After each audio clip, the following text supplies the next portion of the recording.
moving on to number three. My number three pick is a movie that came out late in the year, but man, was it worth the wait. And that is Godzilla minus one. And I am more so I gotta tell my theater story that makes me so annoyed because at the theater, so like I have Movie Pass and I've been trying it out. And you can just buy a ticket with Movie Pass and pay $10 a month. I used to do it way back in the day and now I do it. So it's hard for me to buy tickets ahead of time because you're supposed to be in the location and swipe the physical card. Mhm. So I get to the theater, and I probably should have gotten there a little bit earlier to see Godzilla minus one, but I was like, there's gonna be previews. I got there about the time it was supposed to start showing, and I'm like, you know what? I'll grab my ticket and then I'll just go into previews and it'll be fine.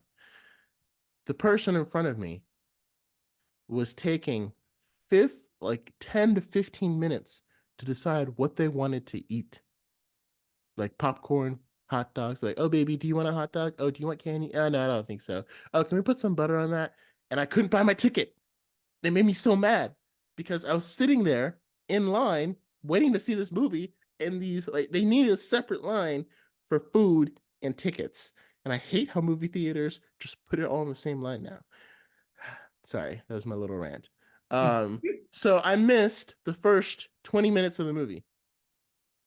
And when I got in, basically they were already and I didn't get to see the first 20 minutes until it came out on Netflix. And then when I saw it on Netflix, I was like, Jesus, I missed the best part of the whole movie. Because the movie opens up with Godzilla attacking this base, and he's portrayed in a way that we've never seen before.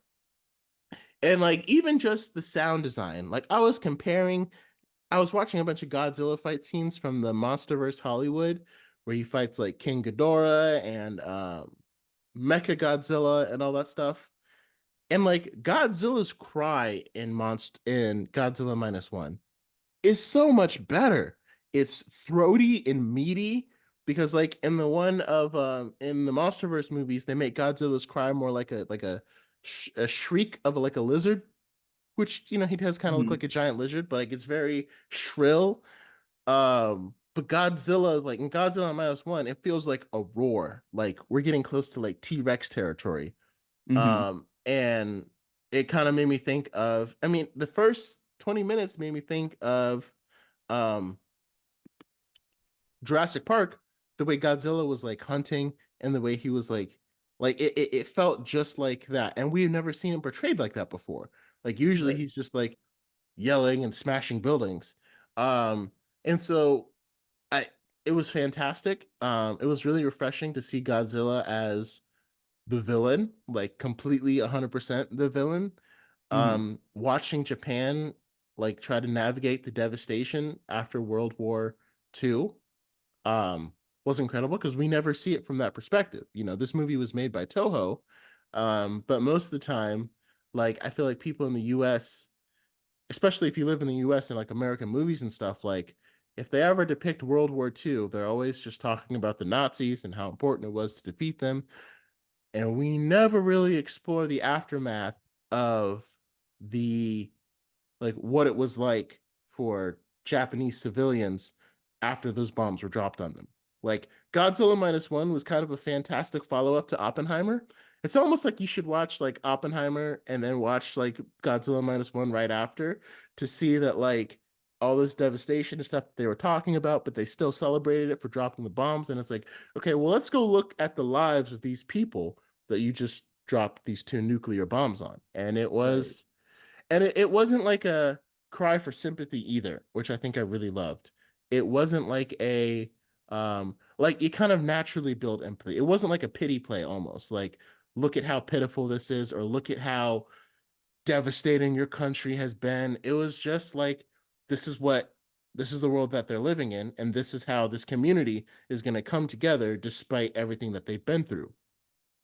And Yeah. then especially when Godzilla attacks, like again, very menacing and like to me to be able to connect to characters whose language I don't even speak, like I connected to all of these characters way more than anyone else in any other Godzilla movie, which Mhm.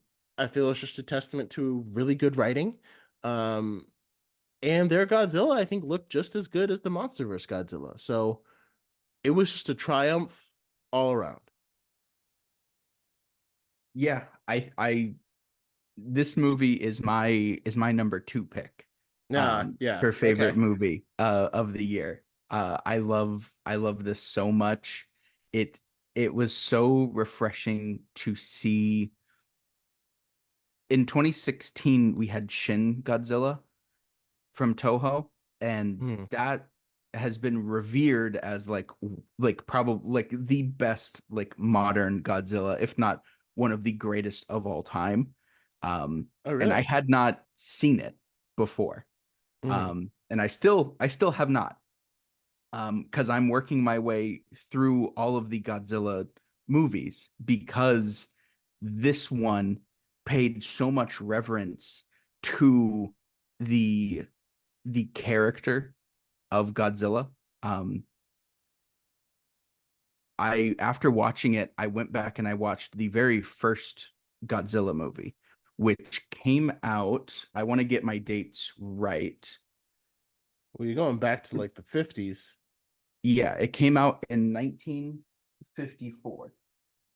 And it's so wild, I think, for me to see like both movies take place very close to each other, like time wise, because this is the first Godzilla movie that's been a period piece as well, post Hmm. World War II. And the original Godzilla came out not too long after World War II. And it's so it's so interesting to see how much Godzilla minus one almost feels like a remake or a reimagining of the original. A lot of the plot points come from it. A lot of the action scenes feel like they originated here and in like the most respectful way possible. Because at least from what I have seen, I saw a lot of like the 80s to 90s Toho Godzilla before growing up, where it was way like cornier. It was Godzilla fighting like aliens and robots and so much fun. I love it to death. I really, really love big kaiju movies, but um it felt so refreshing to see it in such a serious lighting.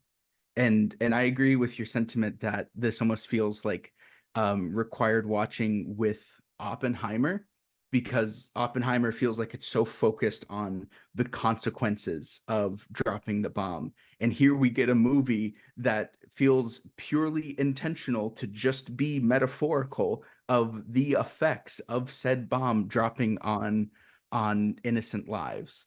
Yeah, And Oppenheimer is the prequel to Godzilla minus one. Oppenheimer is the prequel. Like Godzilla minus one is like the fears that Oppenheimer was having, that Cillian Murphy Yeah. was having I in that mean, movie. he was fearing all the death, but I'm sure he didn't imagine that his bombs would also create a giant lizard monster that would be worse than like three different nuclear bombs. You know what I mean? So, And so I think to have a movie that really effectively worked as a metaphor, but then also worked really well as a great action movie, to have very tense and exciting. Like you always look forward to the big charge up nuclear breath attack from Godzilla. And atomic breath. Godzilla Yeah. minus ones is absolutely amazing. It is devastating in a way that in a movie that is very metaphorical to an atom bomb being dropped, the effects of said blast I feel like hit even harder, knowing what they're talking about and being able to see it happen like for all intents and purposes a third time here. It's it's so poignant, and then to have the ending, to have our protagonist come back. I get tearful thinking of it every Go on time. this journey. Oh, what a To journey. have him like reestablish a will to live and to let go of some of that guilt for not feeling like he properly served his country or served his people, um, like his community beforehand by not being a kamikaze pilot, not going through with that Hmm. is so touching. Having him pull the release and choosing to live is such a powerful moment that again it's from a Godzilla movie. Right. That's the thing is it all just comes Right. back to a Godzilla movie. And the fact too, on top of it, for this movie to win best visual effects feels I so love that. deserved. So deserving. So deserving because this movie was an absolute treat to watch. It was gorgeous. And when you saw Godzilla use his heat ray, like even in the trailers, you could see the beam come out of his mouth and it hit, and the sound design on it was perfect because it hit and everything went silent. And even the editing on the screen went a little bit darker. And then you see this blue nuclear looking explosion, and then you see all the fire and explosion come right off of that. And then the shock waves that blew everything away. And again, just the intricacies of the storyline and the effect of the bombs. Like this guy, like, because where I came into the movie in theaters, again, I'm never gonna forgive that theater kiosk person. Well, I can't, not them, the customer, the customer. Let me The make that very customer. clear. They are fine. It was the customer. Now almost, anyway, try not to curse on here because it's not an explicit podcast. Um, he comes back from the war, um, and he's feeling all guilty and stuff. And then there's this woman just running around with the baby, and she like bumps into him, and then she like follows him home, and he's like, "What are you doing?" And she's like, "I live here with you now." And he's like, "What are you talking about? Is that your kid?" She's like, "No, I just found it, but it has nowhere else to go. You're one of the few people with the home. We're with you." And it was like, Right. this is like, that seems crazy to us, but it's like in a world where two cities were just, if your city was devastated by a nuclear bomb, that is reality.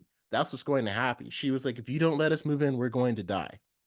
Hmm. And like, and I love how he just started appreciating her more and more and more without like, it's like, how do you have like a romantic subplot without any displays of affection at all? Like Hmm. most people could never even fathom that, like trying to display that in a movie. But you could see him until he got to the point where he's like, "Yeah, I want to marry her and make her an honest woman, even though I didn't know her before she moved in, and even though this is not my kid." Right. Like this is not either of our kids, but here, and to me, I feel like that goes to the whole theme of community and coming together to defeat this beast. And like to me, my favorite moment was when all those tugboats came in and all Hmm. those guys were like, "We're helping and we're Right. gonna we're gonna defeat this thing." And that's the part that made my heart like, wow, Hmm. wow. And and then to have it topped off by him landing the plane in Godzilla's mouth, blowing its face up, and then he just safely like parachuted He down. parachutes down. Yeah. And again, I think it was definitely the right choice to portray Godzilla as the villain because a lot of Hollywood movies, they try to find the balance of like, is Godzilla this mystical hero? And it's like, or is he our protector? And it's like, it's weird, kind of. But like Hmm. this movie was like, nah, man, Godzilla's just a beast who's just Hmm. kind of doing whatever. And again, Godzilla, the way he's been portrayed has evolved throughout media. Um, because like some older movies portrayed him as just like a terror, other movies portrayed him as humanity's only hope against a different terror. But I feel like the current MonsterVerse has kind of like, he's kind of like the hero, the protagonist of the stories, even though he destroys everything. And so, but because they have to do that, because if they want Godzilla to be the main character, they need the people in the audience to root for Godzilla as the main character so they can feel happy when he defeats the big monster. Right. So, but again, I love this one because you're not rooting for Godzilla, you're rooting for the people. You're rooting Hmm. for the people in the movie. And that's what makes it, like I said, it's very close to being my number two. Mhm. so close. Is definitely better than I think than any MonsterVerse movie. Like while I love the action of the MonsterVerse movies, um, this is definitely the best kaiju movie I think of all time. And there's a lot to choose from, but I feel very comfortable giving this one the nod. It is it is very good. Yeah. Now, Um, speaking of your number two, yeah, I was like, I guess we'll do it like it's this because it's yeah, okay. your number two is my number three, and that is Spider-Man Across the Spider-Verse. Yep. Yep. What a gorgeous, gorgeous, gorgeous, gorgeous movie. Like like the characters aside, the soundtrack aside, this is just a gorgeous and stylistic thing to watch. And I think maybe that's like my big takeaway from my top five movies. All of them, in some shape or form, were incredibly visually or stylistically impressive to me. Hmm. And this movie really captured that. This is one of like the most beautiful animated films I've ever seen. It took um what they'd taken from the first movie, the style, that comic book style, and it feels like they amped it up even further, which I didn't think they even could do. But hopping from universe to universe, each place felt like it had its own texture to it. You Yeah. know, everything had its own like print to where like when you're when you're in like the future, when you're in the Spider-Man 2099, Miguel O'Hara's uh world, like it feels like futuristic from like the way that the world is kind of built and like the texture of it and the use of colors, and say Gwen's world, how everything feels like an oil painting, not just to express the emotions displayed on screen, but also it helps distinguish it when you're traversing so many different places. And it's easy to have a movie that is moving around that much to feel like they all mesh together, but it never once felt um like you couldn't understand where exactly you were. It has such a good use of style and color to distinguish everything from each other, and then it helps it all to also keep it like cohesive, to go from like a black and white world and have it mesh with like a flat, like a very bright and colorful style, and to also say that these exist in the same like movie, and to have it work is it's still mind-boggling to me, Oh the yeah. amount of effort that went into making it. Yeah. I mean, and yeah, so like this is my number two movie. Um, and it's still incredible for me. It's still um like this to me should I think because the box office got so overstuffed, it was hard. Like to me, this should have been the movie event of the year because Into the Spider-Verse was so good, but there were Mhm. so many lackluster movies surrounding it. It almost like made this movie hard to shine. You know what I mean? Like because Transformers Rise of the Beast was out the same time, so was The Flash. It's like I feel like it kind of needed its own pocket to like come out and shine in. But either way, Mhm. I think this movie was fantastic. Into the Spider-Verse for me is still my favorite Spider-Man movie of all time. I still think it's the best superhero origin movie of all time. Um, Mhm. and I was not expecting Sony to do that so well. And like it's kind of hard to top that, when you get to a point that's like Into the Spider-Verse hit so many highs, it's like, how do you go above that? Like how do you take the next step? And they still Right. did. They still did with Across the Spider-Verse. I still think Into the Spider-Verse is better, but Across is very, very close. I love the plot twist at the end. I think it's Mhm. very, very hard in the me 80 in this in the era of social media and content creators like us Hmm. and YouTube and all of that, it's very hard to do a plot twist. Like in The Acolyte, there was a plot. Well, actually, I'm not going to spoil it for you. But anyway, so I won't comment on that. Um, but it's very hard to do plot twists because people theorize and comment on things before they come out. And that's part of what we Hmm. do. Like we theorize about Marvel things. Like, there Tony Stark dying in Endgame wasn't like a huge plot twist. We kind of all knew that was going to happen. But we didn't know Hmm. that Miles was going to get stuck in the universe without Spider-Man and have to face his own doppelganger. Like that was like no one could have come up with that. And I don't care who Hmm. you are. If you think like, "Oh yeah, I predicted that." No, you didn't. You're lying. You are a liar, sir.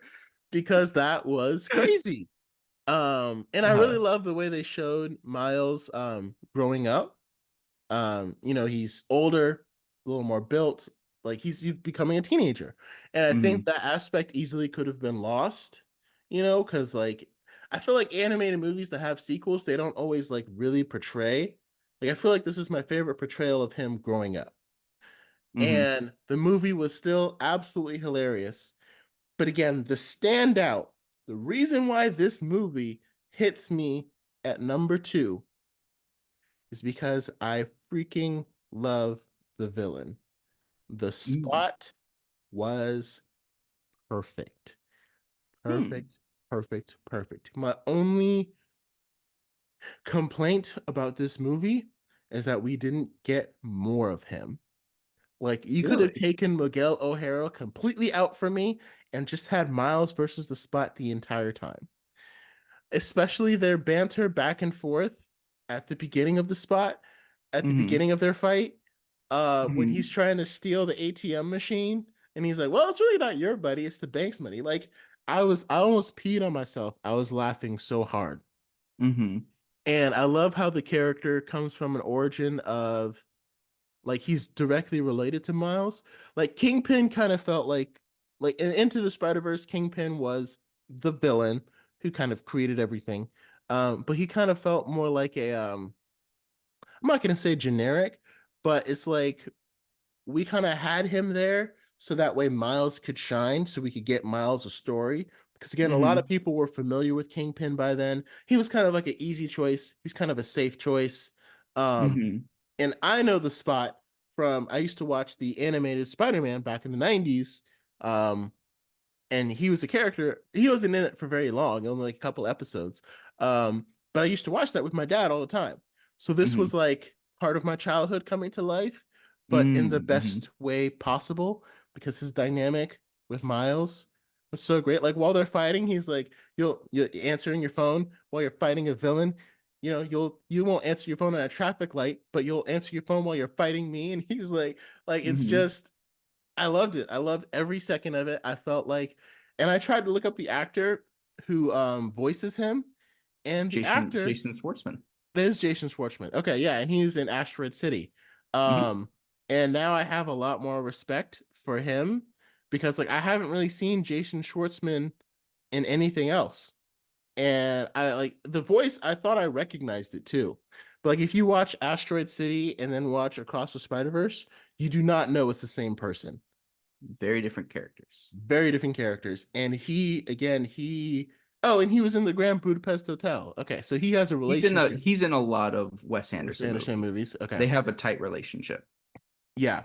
Well, to me, he like I think without the spot, like it's still a good movie, but I don't think this movie is nearly as good without him in it. Um to me, he's the best part of the movie. And Miles growing up is a great part of it as well. But like to me, this is Miles's villain. And I really hope in Beyond the Spider Verse, because like in this movie, it feels like the antagonist role is shared by the Spot and Miguel O'Hara.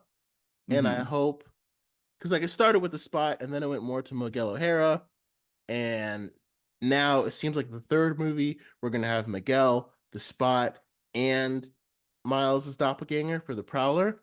And I Hmm. hope, like towards the end of Beyond the Spider Verse, we zero back in on the Spot being Miles' main villain because again, this feels like a villain that is perfectly crafted for him, and I just Like I want to go watch Across the Spider-Verse right now just so I can rewatch all of their fight scenes and dialogue. Like even when they're fighting, he's like, "Oh yeah, I love chai tea," and the and that Mombasa Spider-Man's like, "No!" I love it so much, so much. I we will absolutely be covering this movie on its own later. Oh yeah, And so I can't wait to delve more into it then. But I will say that that thing for me, the thing that makes this so great, isn't even in the movie itself. It is the soundtrack that Metro Boomin produced that goes along with it. I feel like it's something that you can listen to and still feel like you're getting the story beats of the film through the music.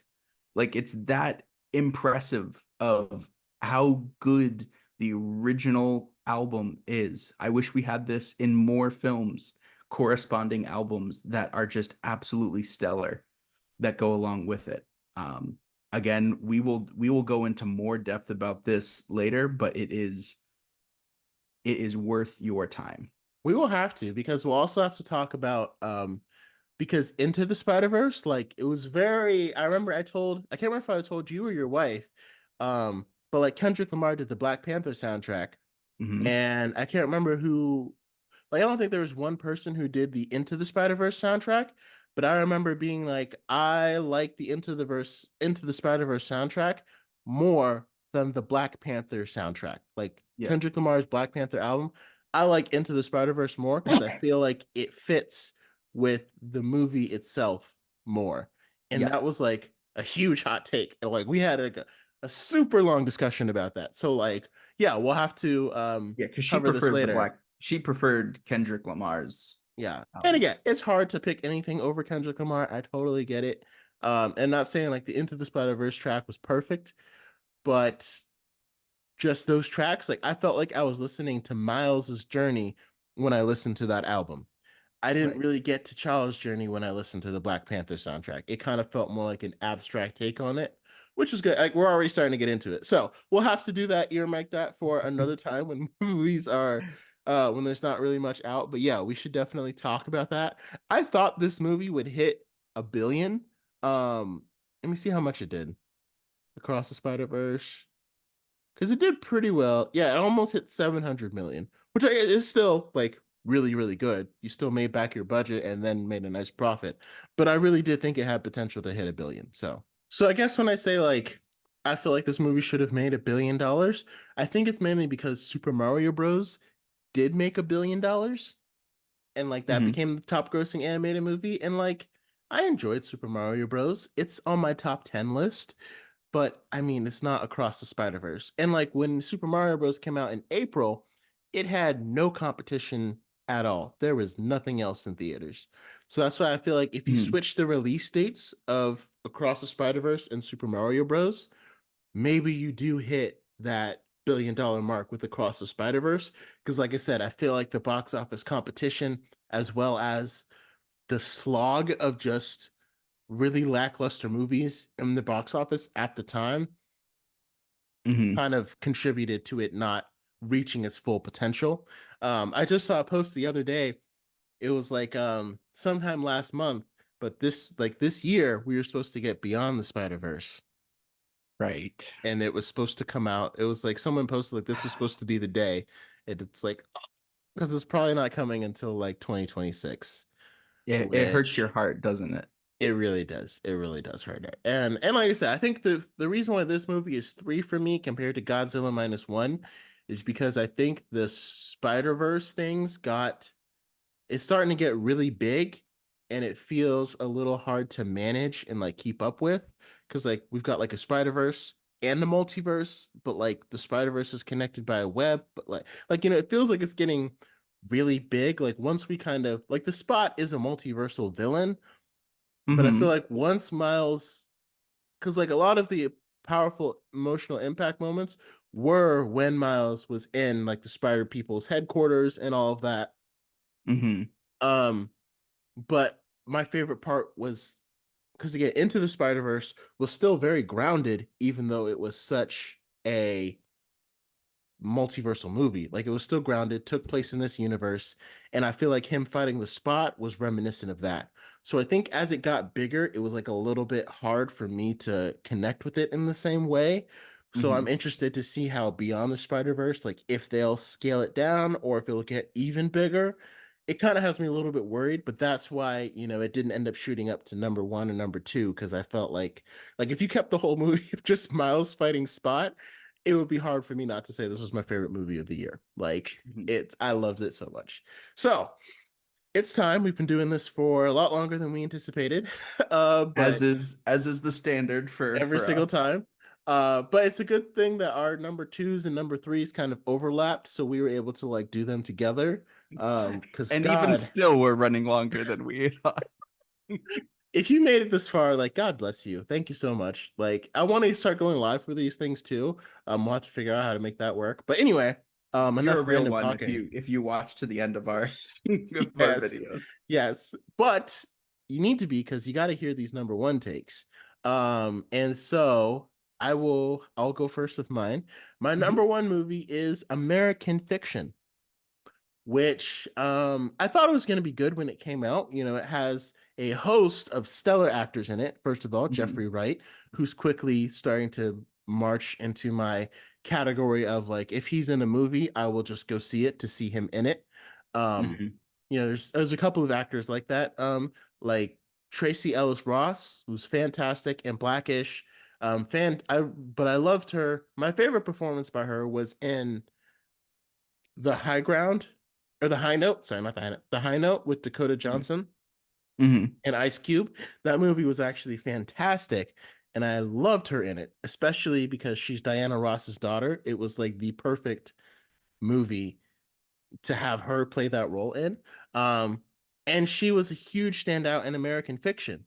And I had to like this movie isn't for everyone. It's very heavy, it's very intense, and it's very raw. So I don't think it's going to appeal to everyone, but I loved it because the exploration of Black literature and Black culture, and it was just so funny because the entire movie, Jeffrey Wright is this author who's Black and just likes writing stories. And he gets so upset because he feels like he's being typecast as like a Black author. Like all of his books end up in the African American study section. Like there's Mhm. this hilarious scene where like he goes into a bookstore and he's like, why are all these books in the African American section? They're not about African American culture. They're Mhm. just books that I've written. And Mhm. the store clerk was like, I don't really make the decisions, man. I just put them where they tell me. And he was like, okay. And then it cuts to him carrying the books out of that section and trying to put them where he thinks they belong. Where they belong.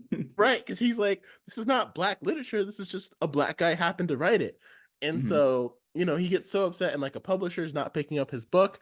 So he gets so upset, he decides to write from the perspective of like every stereotypical like hood thug perspective. Well, I should preface it. So like he gets upset because there's a woman who's played by Issa Rae who does a fantastic job in Oh, this. Issa Rae's in this one as well. Oh As yeah. well as oh, okay. Yeah, Issa Rae was in some of the best movies this year. Like she was in Barbie, she was in Wow. Across the Spider-Verse and American Fiction. Like she knows what movies to be in, She's evidently. clear in your top five list, man. Right? Like she's Was she also at Asteroid City? Did I miss her?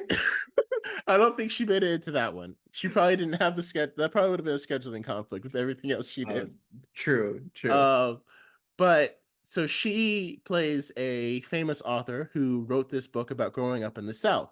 Mhm. And she uses a lot of like Southern slang, like, come Mhm. here, darling, you gonna have to Mhm. get this, whatever it is.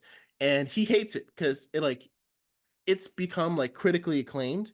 And he feels like white people only like it because it assuages their white guilt to read this book that describes like what it was like in the Southern Black era. And he's like, this is stupid, I hate this is not all that. He feels like this is contributing to making people think this is all that Black people are.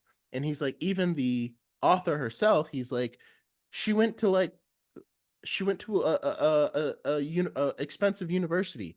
Mhm. She Like, this is not how she was raised. You know what I mean? Mhm. Like, she, like, pretty much had the same privilege as most other white people reading the book that are like, "Oh my god, this is so amazing. I had no idea this is what the Black experience is like."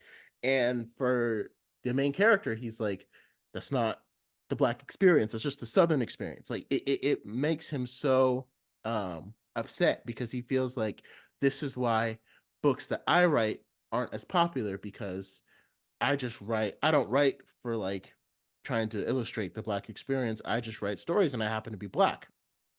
Mhm.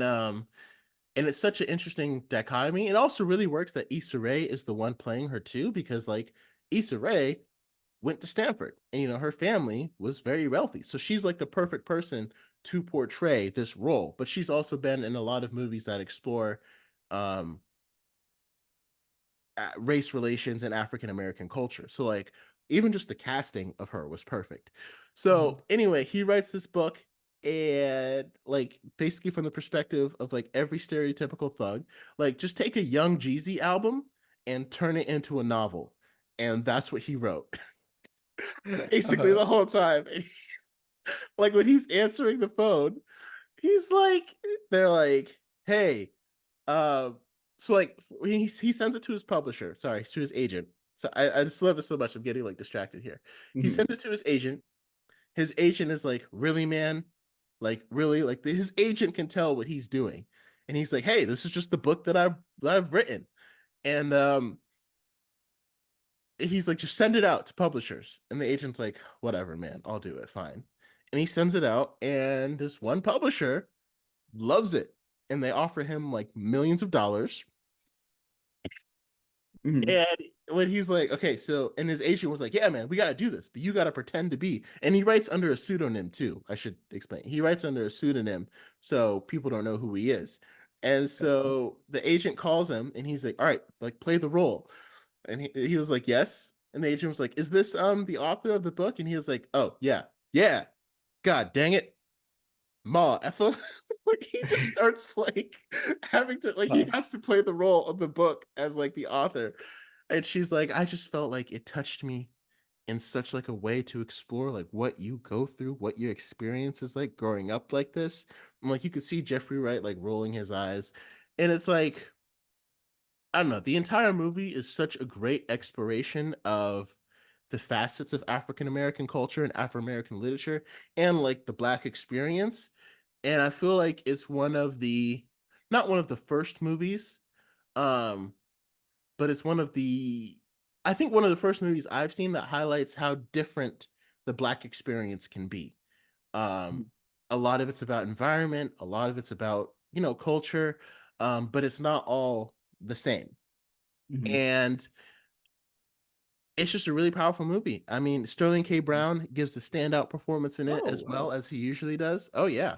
Like if you haven't seen it already, I'm surprised that you haven't. But anyway, um It has been high on my I had not heard of it until like Oscar season came out, and yeah. then I saw it was nominated for best was it best movie? Like was it Yeah, it was feature? one of the best movies. Let me see what exactly it won. Cuz again, if it was up to me, like I mean, I didn't see every movie that got nominated for an Oscar, but if it was up to movie, this movie would Best have adapted swept. screenplay. It won best Okay. adapted screenplay. I'm glad it won something because it definitely deserved to.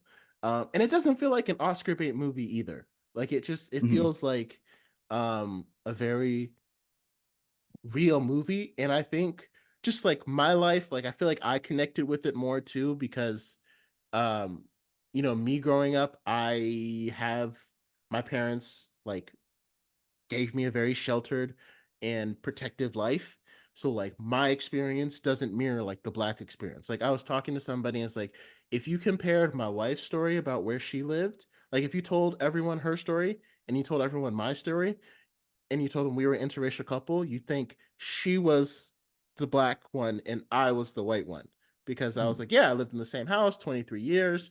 Parents been at like, like comparing both of our stories, you would think based upon where we lived and stuff like that. So I think it's such a powerful exploration. I really loved it and I really resonated with it. But again, it is not for everyone because it is very intense, very raw. Um, and like I said, he's playing a thug. And again, the book is pretty much like a Young Jeezy album. So, I feel like that kind of explains what we're dealing with here as he's trying to like play this persona throughout the movie. Um, but yeah, I absolutely loved it. I got to watch it with my little brother and his wife, and it's it's fantastic. Every actor in it, like there's no bad acting in it as well. Mhm. Like when I saw Madam Web, like obviously there were some like bad acting performances, but like the villain, like Tahar Rahim, was so bad. I do not want to see a movie in him with it. Like he Mhm. was like I can't even blame the script. He was like that was a bad performance. He was awful. Every awful. Every actor in here. Keith David made his way into this movie somehow. Oh, wow. Yes. And it's just John Ortiz plays his agent.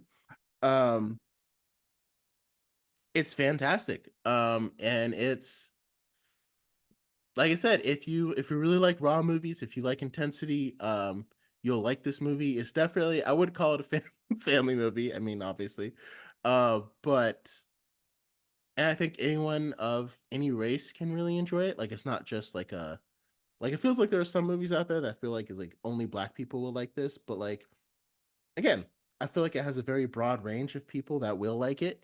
And I don't yeah, I if I keep going, we're gonna never stop. So I Be guess here I all should day. probably wrap it up here. But Well, yeah, American Fiction is my top movie last year. unfortunately, I have not had the opportunity yet to watch it, but I knowing how much you resonated with it, I'm definitely adding it high on my uh backlog of movies Of this, yeah. I need to watch.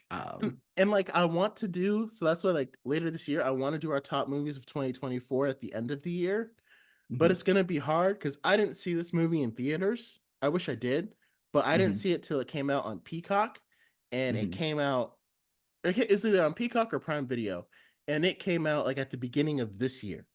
So I didn't really see it until February this year. So we'll have to keep that in mind, um, because it came out last year, but I didn't see it until this year. It's So still feel yeah, with streaming it's tough to feel a sense of time. Like movies lose a little bit of when they came out.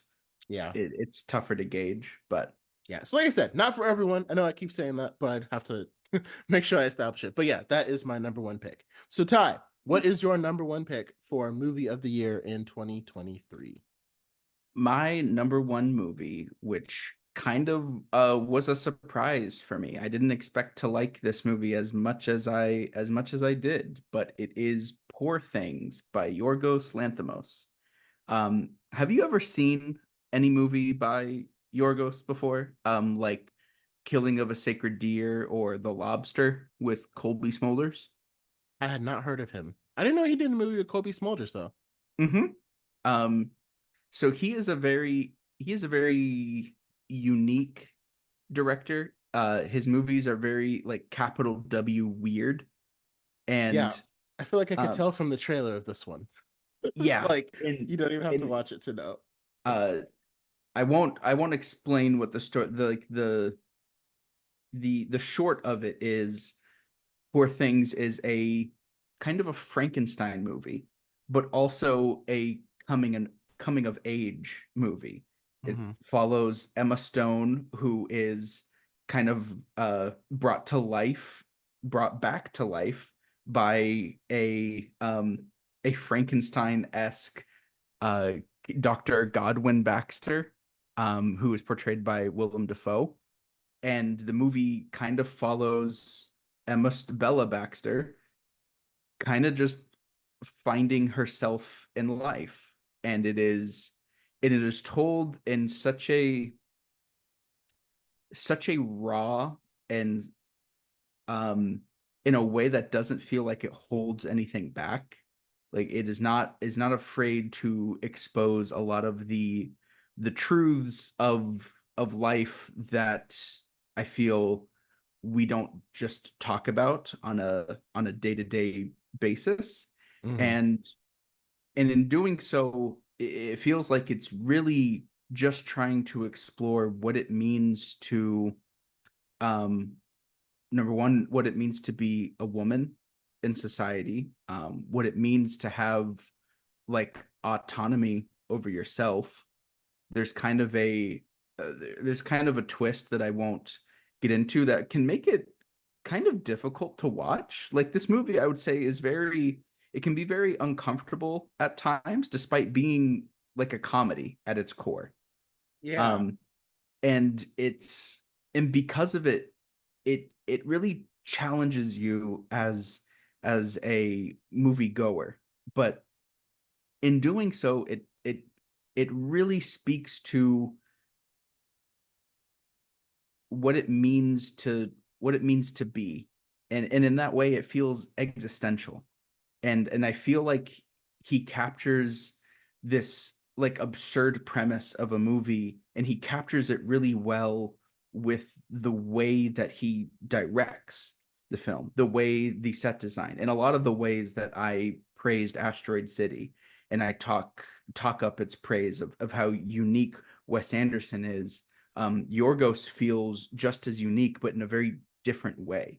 Mhm. He may follow a lot of like traditional filmmaking techniques, but he adds his own like flavor and spin. And so this movie will have like real world locations in it, but the set design of these cities are feel almost at times alien.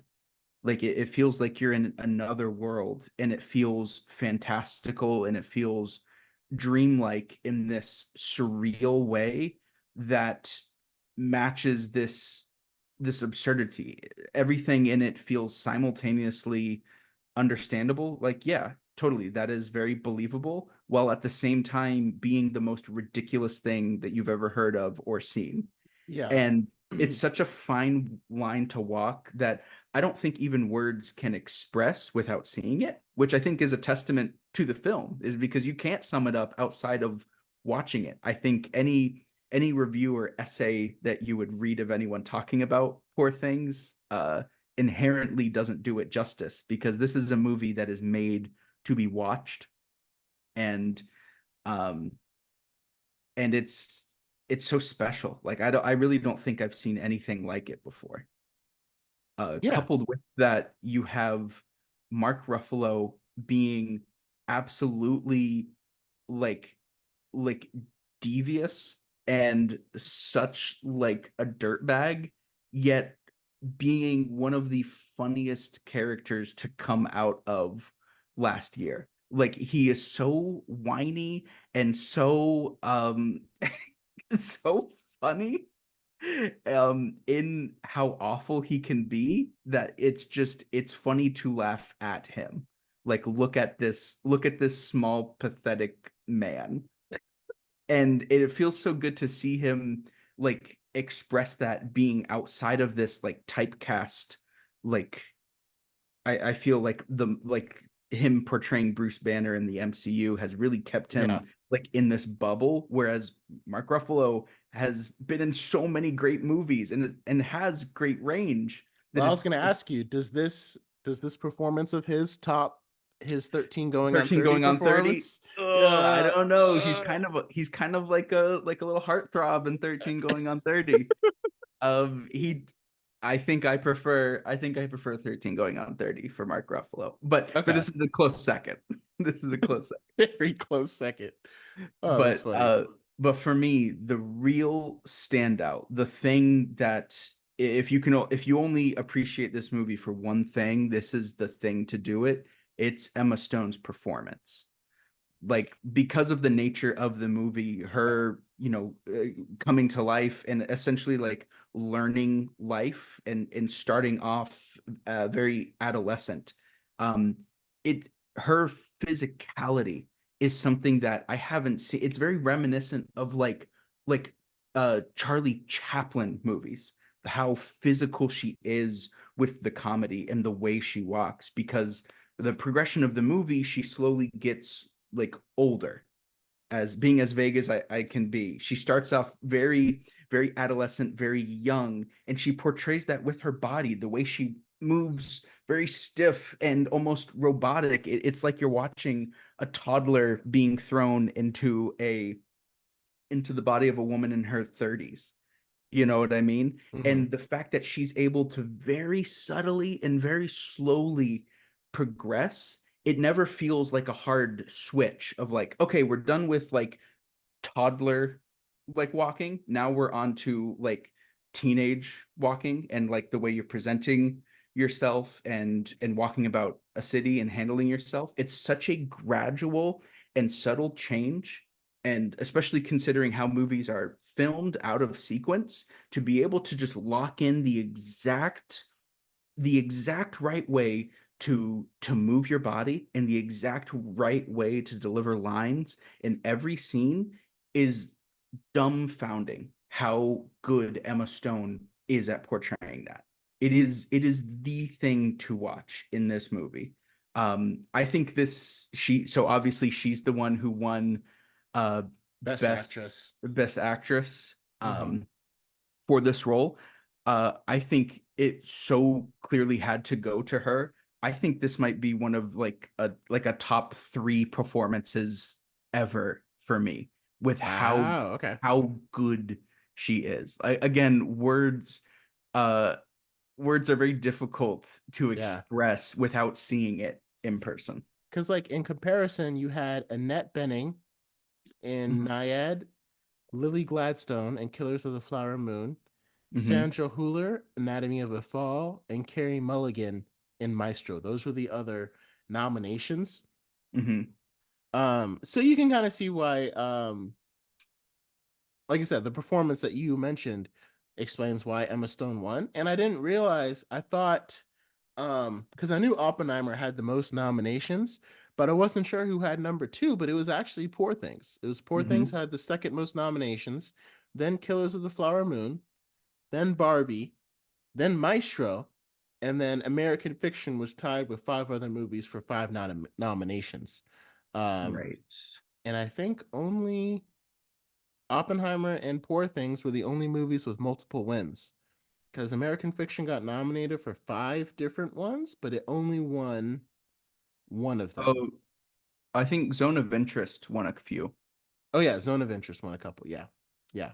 Um, but no, the other ones that Poor Things won for, makeup and hairstyling, production design, and costume design, it really Hmm. it's so deserving. It feels so otherworldly, despite feeling familiar.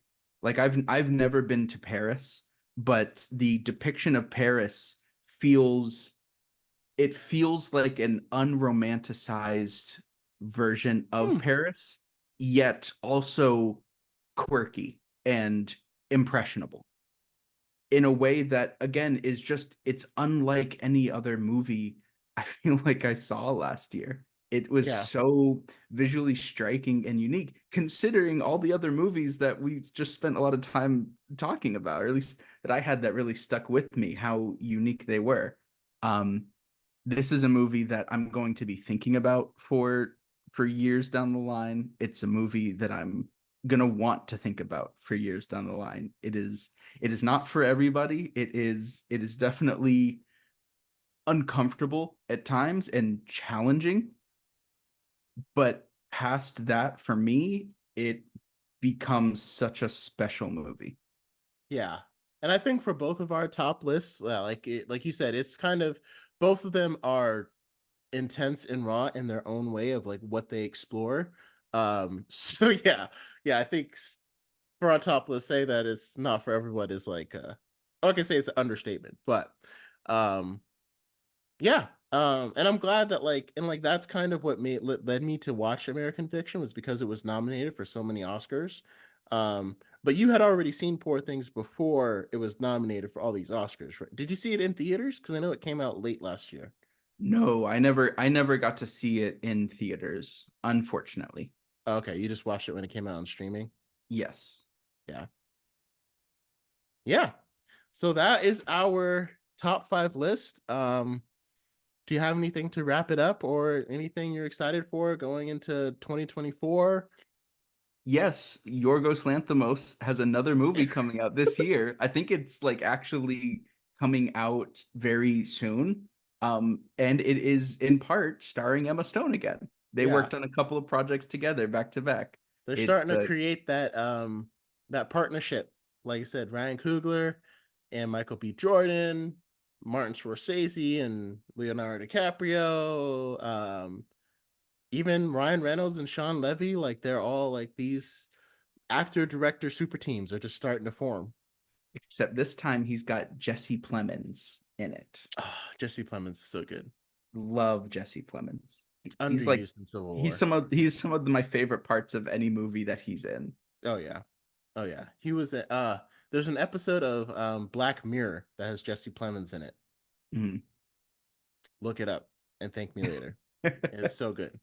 So yeah, so these are our top movies. I feel like if you've been following our podcast, because again, we're gonna do top ones in 2024. Like for me, I think you probably already know what's number one for both of us as of right now. We'll see if any movies like come out later and change that. I feel like the number one movie of 2024 has kind of been the number one movie for most people. However, Inside Out 2, so like Dune Part 2 was the top grossing movie until Inside Out 2 just came out.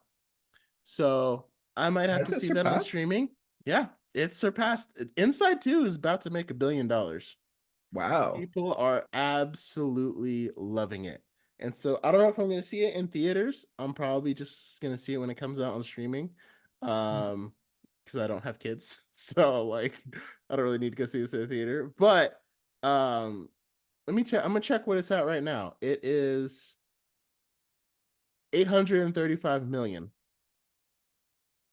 And it's only been out for when did it come out? June 14th. Well, you know So what? Good for my girl Ayo Edebiri. oh yeah. Yeah. And I know she's mhm. Envy in it, and I absolutely love her in The Bear. Oh yeah. I hope I want to see her in more things. Did So you the third I will season of The probably Bear just came out? I have not yet started it, but man, I cannot wait. Yeah. Maybe I mean maybe we'll try to we'll see if we I might because I haven't finished season 2 yet, so I can't even get to season 3. But um yeah, there's so many, of course. Flea, Red Hot Chili Peppers makes it in there as Jake. It's just so yeah, so there's a lot of movies coming out this year. So let us know what your top movies of 2023 are in the comments. What do you think about our list? Do you think some movies are too high or too low? And let us know what movies so far have been your top of 2024. I'm super excited to go see A Quiet Place coming up pretty soon. And yeah, I'm excited to see how that like affects my list and where we'll be at the end of this year. So until then. Until next time, guys, take care.